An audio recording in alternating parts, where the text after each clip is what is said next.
Samuel Amick. Good morning, Sam. Good morning, Dave. How are you, sir? Just to fill you in, if you hadn't heard, we were going off earlier. I don't know if you've ever been on Toucher and Rich in Boston, the morning show there. I don't think so. Okay, very, very big morning show over there. He only goes on like popular shows. Yeah, popular mid-market shows like ours. Yeah, number 12. Yes. They had a guest on. He's the beat writer for the Carolina Hurricanes, who were about to play the Boston Bruins. And after about 3 minutes, Fred Toucher hung up on him because he couldn't handle a guy with a southern accent talking about hockey. So Nice. As a side note, you were joking about no Pleasanton accent with me. yeah, People occasionally tell me that I sound like I'm from the South, and I'd be lying if I didn't admit that bothers me. Not because I have any bias against the South. It's just not where I'm from. So, I don't know if you agree or not, but that's the first thing I thought of. I don't know that I've ever heard you with any sort of a southern twang, but I've been told I have occasionally a New York accent. So I think maybe it's just different. Okay. Different people have different inflections. Sure. Inflections. Inflections. I think it's inflections. Or afflictions, that too. Dave has a ton of affliction. I very much do. Those shirts I have. Hey, Sam, before we dive in, I got to Yes. give a quick shout out to our meetings today is brought to you by my lovely wife, Emily Amick, who, if she had not called to share a funny story with me, I don't know that I would have woken up. I looked at my All right. alarm. Well, I looked at my alarm clock, and I did the old mistake of 7:58 p.m. right. But thankfully, she called to tell me a story about how my 12-year-old was attacked by birds on his bicycle on the way to school, and she was laughing hysterically. So here we are. Well, you know what? And I mean, and I say this with all love. I've always liked your wife, probably more than you, actually. She is the best. Fair. So you outkicked her coverage, dude, but we have jackets. I'm in that club, too. All right. Yes, here we are. Let's see, Sam. I don't know. You're an actual real journalist, so I don't feel weird asking you these questions. But there's no doubt you've spoken. I don't want to say affectionately about Jeannie Buss because that might be wrong. But you have spent time on the Lakers and with her, and I think you've enjoyed being around her. She's been very open with you, and you've written some pretty amazing stuff. But when you look at what's going on there.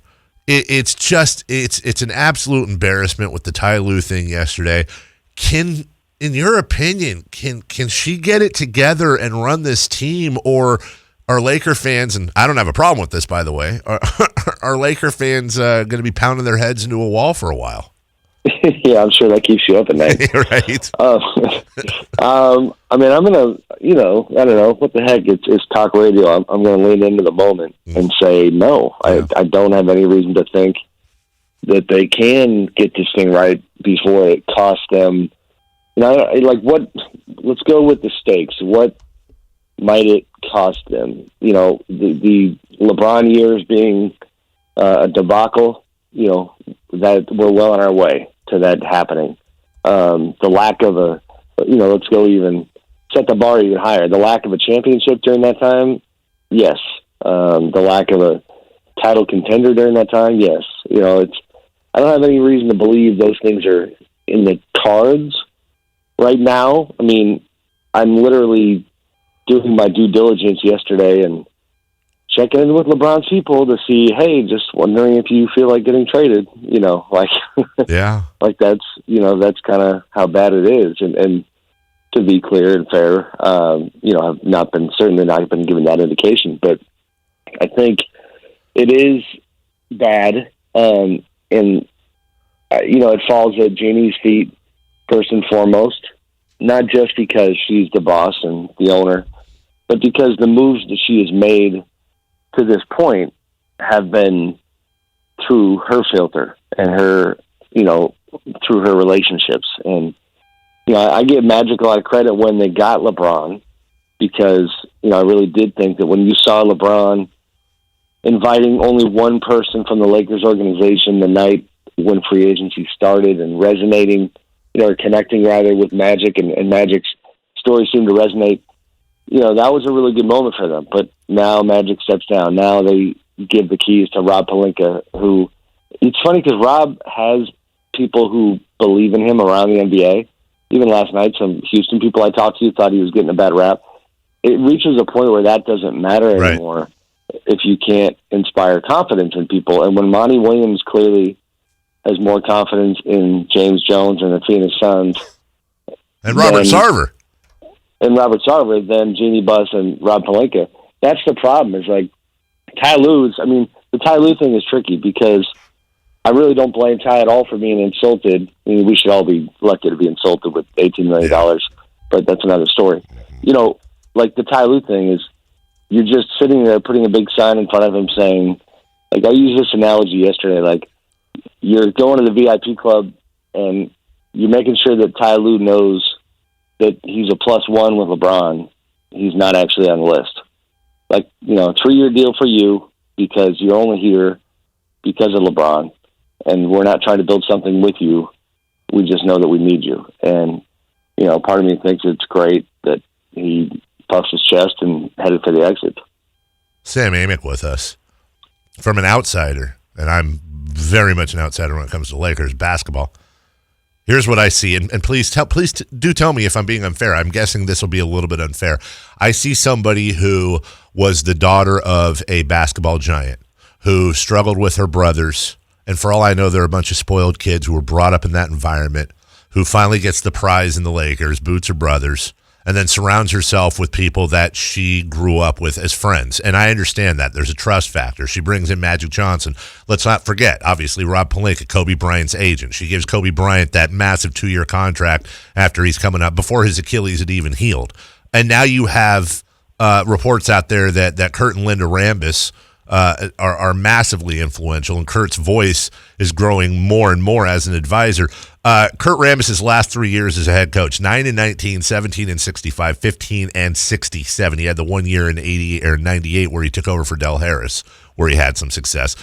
Is it too simplistic to say that Jeannie's surrounding herself with her friends, but unfortunately that doesn't mean they're qualified?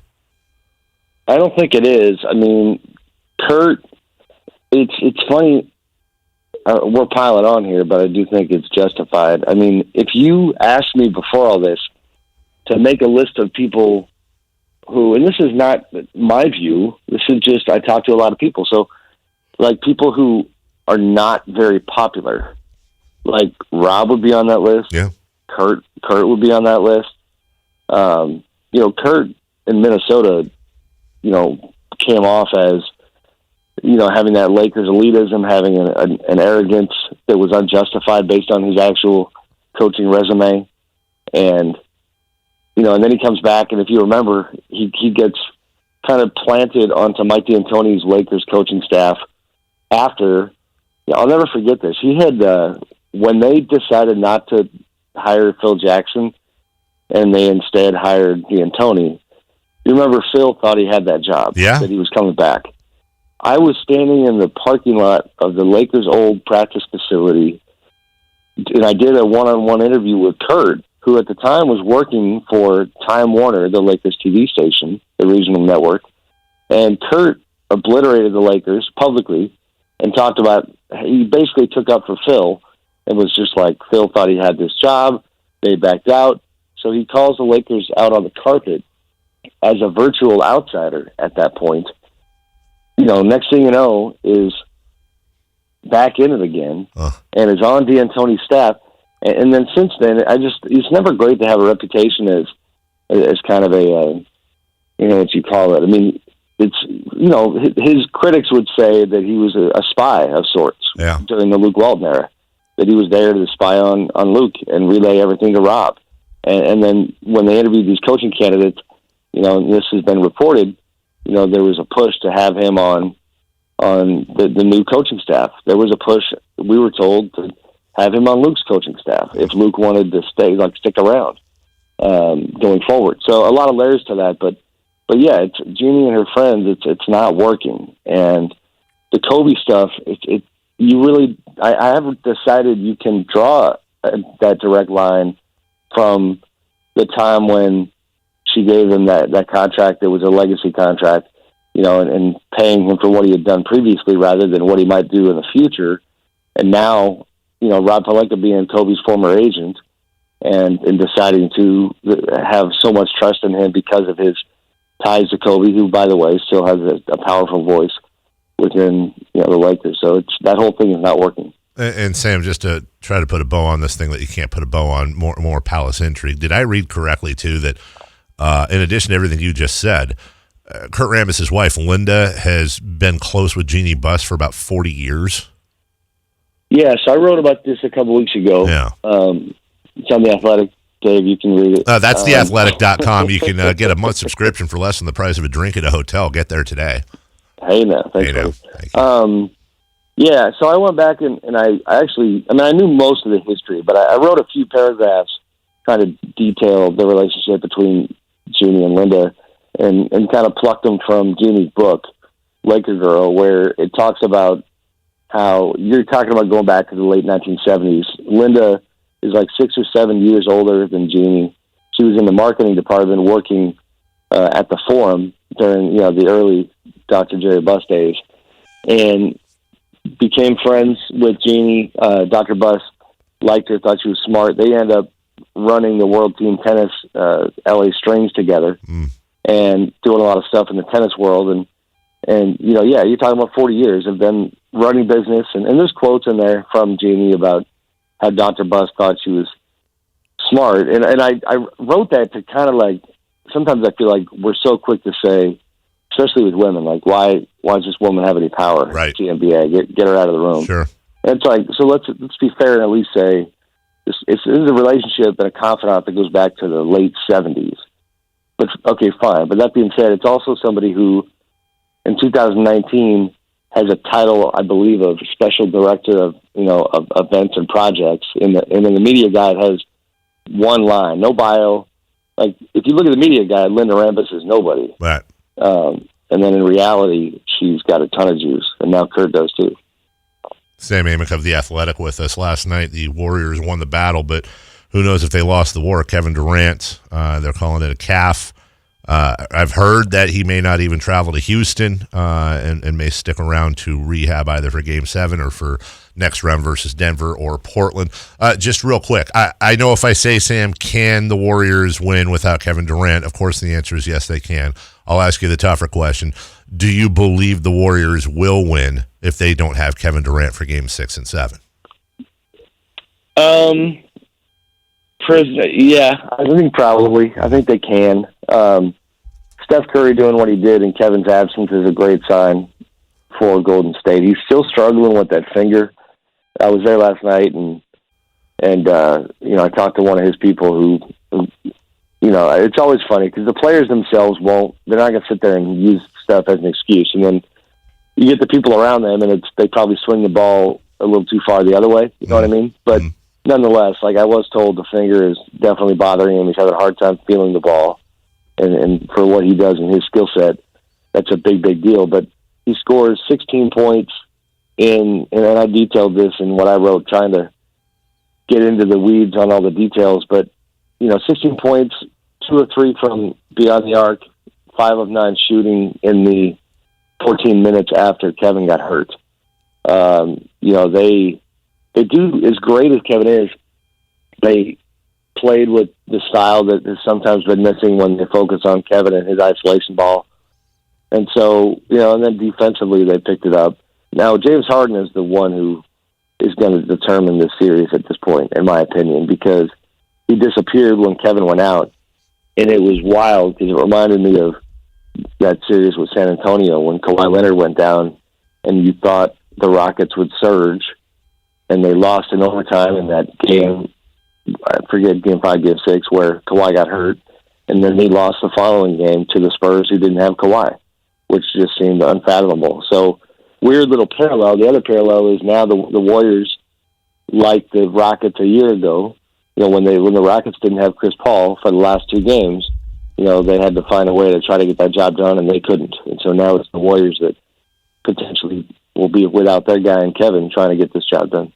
Sam Amick writes for The Athletic and does wonderful work along with his colleagues over there on every sport, but NBA coverage, familiar names such as Sam, Jason Jones, also the world of football, our guy Matt Barrows. They're redefining the way sports journalism works. And now, if I think I saw correctly, not a pivot to video, Now, let's be careful here, but definitely a lot more video, I believe, being offered by the Athletic as well, all for the price of a large latte at some of your local coffee houses. I don't recommend it if you don't like reading California accents. Yeah, California accent's a bit strong, Sam. So sorry, I think my accent is fatigue. Maybe write with a little bit of a twang. Yeah, exactly. All right, well, let me tell you a story, y'all. Listen, tell your lovely wife thank you for making this interview possible, and we'll talk to you next week. I will, and I'll give you the longer version later, but I was a little disappointed. I told you that my son got attacked by birds, and you didn't ask a follow-up. Like, come on, Dave. You know what, dude? Honestly, and I don't know if this happened for Kyle either, you said something about your son, and then it broke up. Something with your phone, okay. and I didn't know if it was serious or not, so I didn't want to. I was just kind of stuck there. I had the same thing. Like, I know you said your wife was like laughing, but at the same time, Yeah. I wasn't. I just didn't want to go into it. He was on his bike, and he got to school and realized his bike lock was gone. He then didn't understand why. Uh-huh. He then had to retrace his steps, and he connected all the dots. He had bumped into a bush, which sparked a bunch of birds attacking his helmet and him on the bike. And the bike lock then fell off the bike. Legitimately had birds pecking at his bike helmet. Oh my God! It's like Twitter, right? I assume he's okay, just a little shaken, not stirred. Fine. Okay. Yeah. Yes. Exactly. Very good. He will soldier on. Thanks, guys. Thank you. Take care. Bye-bye. You're listening to The Drive.